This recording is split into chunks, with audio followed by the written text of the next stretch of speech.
You know what? We basically have two countries that have been fighting so long and so hard that they don't know what the fuck they're doing. They don't know what the fuck they're doing. They don't know what the fuck they're doing. You understand that? You understand that? They don't know what the fuck they're doing. They don't know what the fuck they're doing. They don't know what the fuck they're doing. You understand that? You understand that?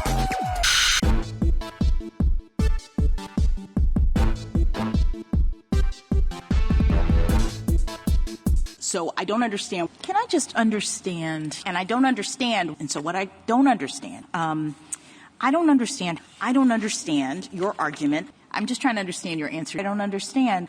I guess I don't understand. I guess I don't understand. I don't understand. And I'm just trying to understand. I don't understand, but I'm just trying to understand. I'm trying to understand.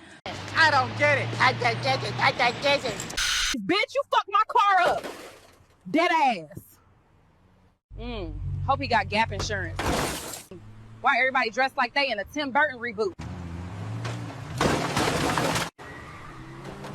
Why y'all got cookout chairs next to dead people? I thought this was a park. Ah! You fucked my car up. Dead ass.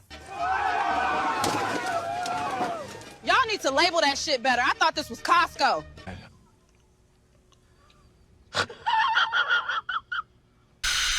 At this point, the party is not bigger than the future of my kids. Yeah. You know what I mean? Like, I have 3 children. I have, a daughter and 2 sons that have to live in this country as Black people.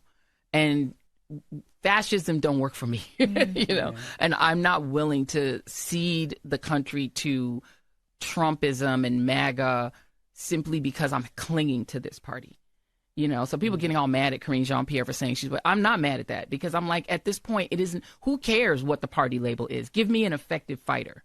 If Jasmine Crockett is the most effective fighter, give me Jasmine Crockett. And I really don't care what you have to move around or who you have to disappoint in order to give me her. Just give me her, because we need a leader.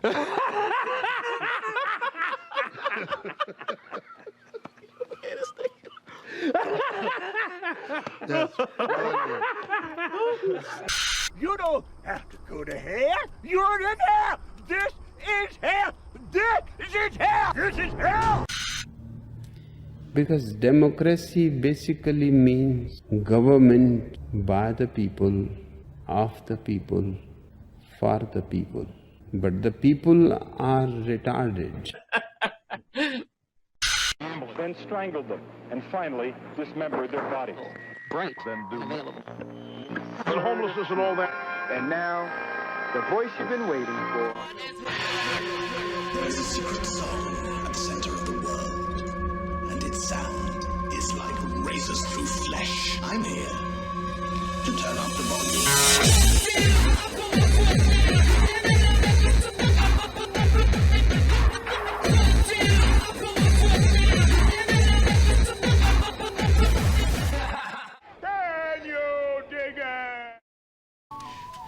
I don't mean to impose, but I am the ocean. Boy, what a difference a week can make. Right about the time I was uploading last week's episode, Trump was announcing a ceasefire deal between Iran and Israel. I didn't even know about this until the next morning when I woke up, and seeing the clip of Trump saying that they don't know what the fuck they're doing, and then just turning and slowly walking by himself, I started to feel a little bit better about the situation. And not simply because he dropped the F-bomb like that, it was mostly because of what he said before that he was even more pissed at Israel because as soon as he announced the ceasefire, rather than winding down the attacks in progress like they were supposed to, they decided to go off with their biggest fucking round of airstrikes since this shit began. He didn't have to call him out like that. The media sure as shit wasn't gonna do it. And apparently right after this, Trump did call Netanyahu, and according to an unnamed source familiar with the matter, the conversation basically went like, "Get this through your head, you Jew motherfucker, you! You only exist out here because of me! That's the only reason. Without me, you, personally, every fucking wise guy still around, will take a piece of your fucking Jew ass! Then where you gonna go? Your fucking warrant don't ever go over my fucking head again, you motherfucker, you!" And while this whole ceasefire and lull in hostilities could completely fall apart at any moment, And certainly there are forces at work doing everything they can to make that happen. There's really just no use in fixating on it constantly. When the shit goes down, it goes down. And when moves get made that I think are fucking stupid, I'll call it out. And anybody that has a problem with that can basically suck it. And one thing I think was stupid was going after Thomas Massie saying he's gonna primary him all because he disagrees. But apparently everybody's fucking stupid, because while I usually find myself agreeing with Massie on a lot of things, there was this tweet that J.D. Vance put out saying, "I wonder if other VPs had as much excitement as I do." To which Massie responded, "Ask Mike Pence about his last month." You're acting like a complete jackass. And while fundamentally the question really comes down to whether or not Trump is the ultimate deep state plant, I'm just gonna operate under the assumption that he's not. And if I'm wrong, I'm wrong, but if I go ahead and assume that he is, then all of this is meaningless and it would be a better use of my time to just go ahead and start digging trenches. A lot of the more mainline, missing link MAGA media, well, immediately on Tuesday they started saying, "See, you idiots didn't know anything. It wasn't the start of World War III. Remember who these people were, because they betrayed Trump." Yeah, there were some people, like Stu Peters and Candace Owens that immediately were saying, "Oh, see, this means that he's owned by them, and World War III is inevitable." But most of the Trump supporters that were critical of that move weren't saying that this is World War III for sure now. They were saying this could lead to World War III, and that is not disloyal. True loyalty is telling someone you care about that you think they're making a mistake. The yes men that'll just say, "Oh, that's a brilliant idea," even if you don't really believe it, that's disloyalty. All in all, the ceasefire appears to somewhat be holding up. The Israelis seem to be contenting themselves with continuing to bomb Lebanon and Gaza, and the fact that the Iranian response, firing missiles towards the base in Qatar but announcing beforehand they were going to do it, along with the tweet that Khamenei put out congratulating themselves on Iran's victory over the U.S. regime, to me means that this was just his way of still being able to look tough in front of his own people without actually risking a further escalation. But if there is some kind of attack on one of our ships over there or something to that effect, some kind of major provocation, I'm gonna have some serious fucking doubts that it was the Iranians. Right about now, if I was stationed on the USS Nimitz, I would be very fucking nervous. The oldest aircraft carrier we've got, commissioned 50 years ago. It's already scheduled to be decommissioned next year. So that would seem like the prime candidate for somebody wanting to pull off a little falsie in order to justify further U.S. involvement. And if we have some homeland sleeper cell attacks, well, it's really going to depend on how big a scale it is. If there's a few little isolated incidents where you have mass casualty events from a bombing or a truck running people over or a mass shooting or something, I'm going to have to go ahead and believe that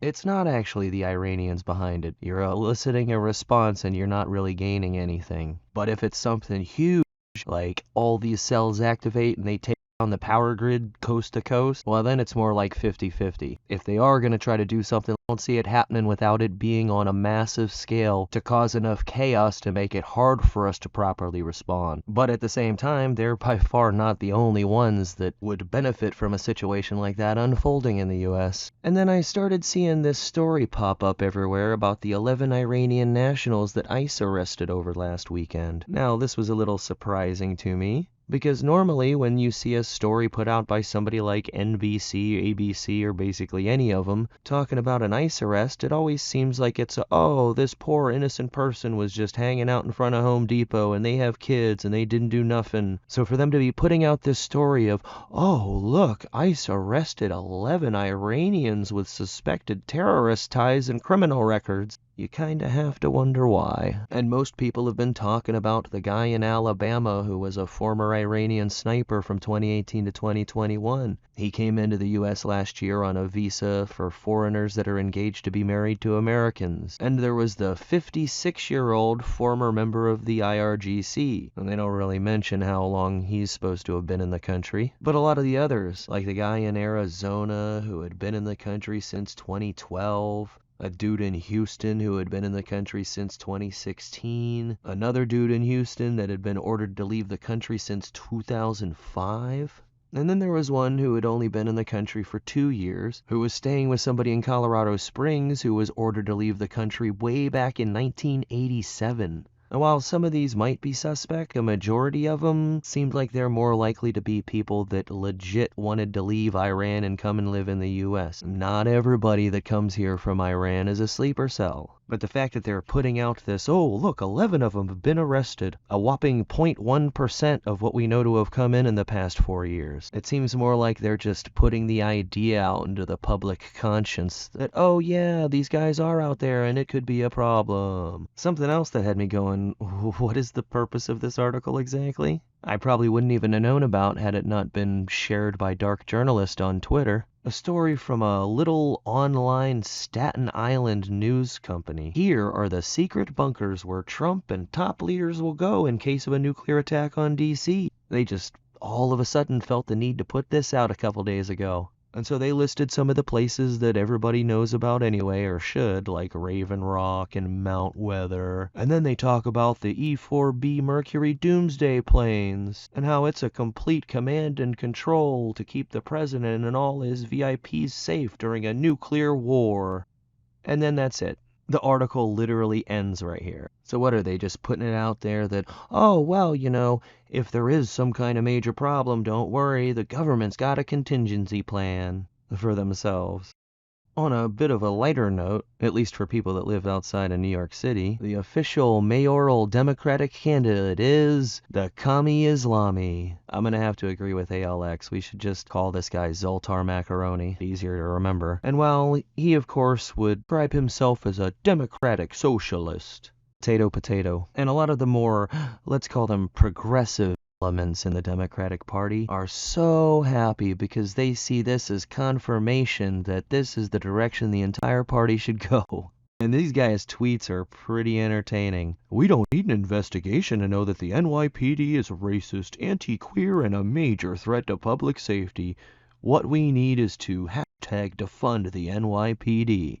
When Governor Cuomo refuses to tax the rich, he's refusing to let workers enjoy the wealth they created. When he says low taxes foster a business-friendly environment, he means an environment where it's easy for bosses to steal from workers. Taxation isn't theft, capitalism is. And that's gonna be your next mayor? Oh. Hey, there's more. What more? Much more. Woo! The clips of this guy talking are really where the unintentional comedy gold is. And I'm not going to beat this horse to death right now. There's still plenty of time to enjoy this entertainment. But this one I thought was a real gem. Oftentimes we've even found as legislators, when we go into these courts, the term violent crime is even used when people are stealing packages. Violent crime is even used when people are accused of burglary and there happens to be a housing unit in that same dwelling. So violence is an artificial construction. And we have to be very clear that what is happening here with these district attorneys, that is violence. That is violence at the highest degree. Yes, violence is a social construct. It's not even real, it's just made up. The real violence is what these district attorneys are doing. You really have to try to appreciate this for its comedic value, to counterbalance how depressing it is that our society has been dumbed down to the point where young adults hear this shit and go, well, that sounds like a good idea. So now there's a lot of talk that if this dude does win the election, it's going to even further accelerate the exodus of people from New York to places like down here in Florida. This has actually been an ongoing thing for many years, but it's started to ratchet up around the time of the COOF and all their lockdowns and the mandates and all of those dipshit policies. But luckily, we down here in Florida have devised a plan. I want to issue a friendly warning to New Yorkers considering moving to Florida in light of recent events. First, we are digging a moat along Florida's border and putting alligators in it to separate ourselves from the others. Second, we're implementing a 1% entry tax, where your money will be put towards Florida's infrastructure. Third, if you're tired of the protesters in New York, you can plow right through them here. Next, and I know this is a culture shock, but we don't have porn in our elementary school libraries. And finally, we have no state income tax. But since you're generous liberals, feel free to donate whatever you like to Florida. Thank you for your attention to this matter. Okay, obviously that's a joke, but I kinda wish it wasn't. When I first saw the shit about alligator Alcatraz, I thought that was a joke. Alligator Alcatraz. Starting next month, 5,000 migrants will be housed in trailers and heavy-duty tents at this remote, abandoned airfield. As I call it, Alligator Alcatraz. In a promotional video set to music, Florida's Attorney General lays out what he considers a deterrent for any potential escapees. People get out, there's not much waiting for them other than alligators and pythons. But some local officials warn the environmental impact could be devastating. The funny thing is hearing him freak out about the alligators. Oh, that's cruel and unusual. Why would you do that? Because fuck them, that's why. But it's not like there's this huge problem with ICE detainees escaping custody. It's a non-issue. It's more like just a gimmick, and I think a pretty fucking funny one. And for probably the heaviest note I'm gonna hit this week, some concern has been raised over this report that was released about 14 months ago. A report that's kinda reminiscent of the Event 201 from October of 2019. Partly because the person I first saw bring attention to this was none other than the Prophet of Doom, who has let's say, better than average track record of being ahead of the curve on this kind of shit. And in this report, they do a war game scenario of a bioterrorist attack happening on July 4th, 2025. And then later, they lay out the reasons for why this attack was so successful. And of course, the answer is the rollback of all the COVID-era policies. The authoritarian surveillance state bullshit that people widely rejected is going to be the reason why this ended up being so bad. Ooh, how convenient! My favorite is this bullet point at the bottom. Our failure to communicate effectively within the government to our allies and most importantly to the American people. And by communicate effectively, they mean communicate unchallenged by people saying, "Pardon me, but that's bullshit." Now, am I saying something like this is imminent or even probable for happening this Friday? No, not at all. It's possible. I mean, look at what happened in France a week ago. 145 people got pricked with syringes. This wasn't just one person doing it. Police detained 12 different people. And I'm sure the temptation to launch a major attack on the 4th of July has got to be massive. I mean, here you got all these people gathered, celebrating the birthday of America. Happy birthday to you. And then, I'm just saying, whether or not something like this happens this weekend, it is a card that is floating around out there in the deck somewhere. There is a very good possibility that at some point it could get played. The COOF gave a reason to build this infrastructure of control, lockdown, and surveillance, and now all they need is something bigger, something that'll actually scare the shit out of people again, grease the skids, and roll that shit right back out on our heads. Maybe just something to think about.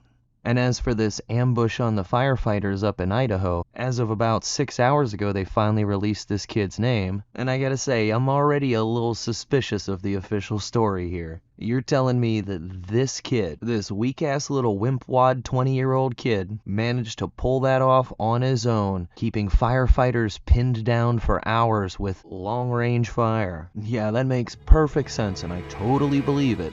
But anyways, enjoy your week, everyone. Hope you all have a good 4th, and hopefully it's relatively uneventful. Sláinte.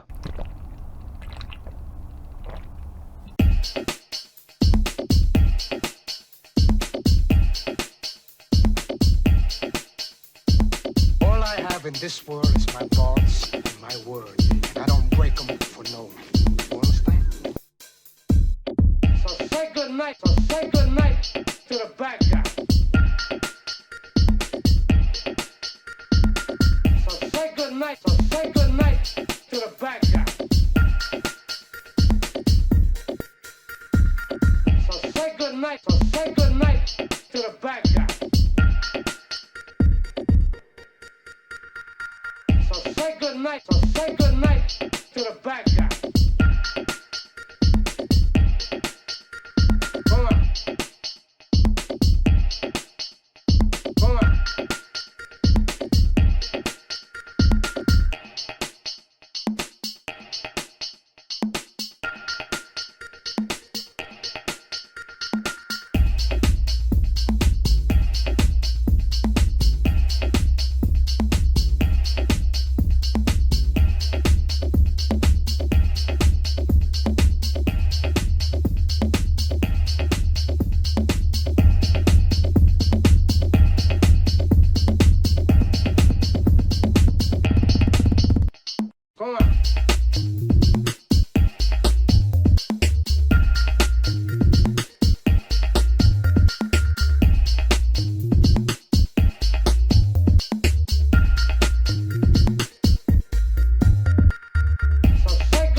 Don't fuck with me!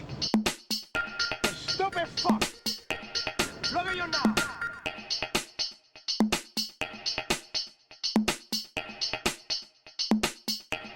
Look at you now!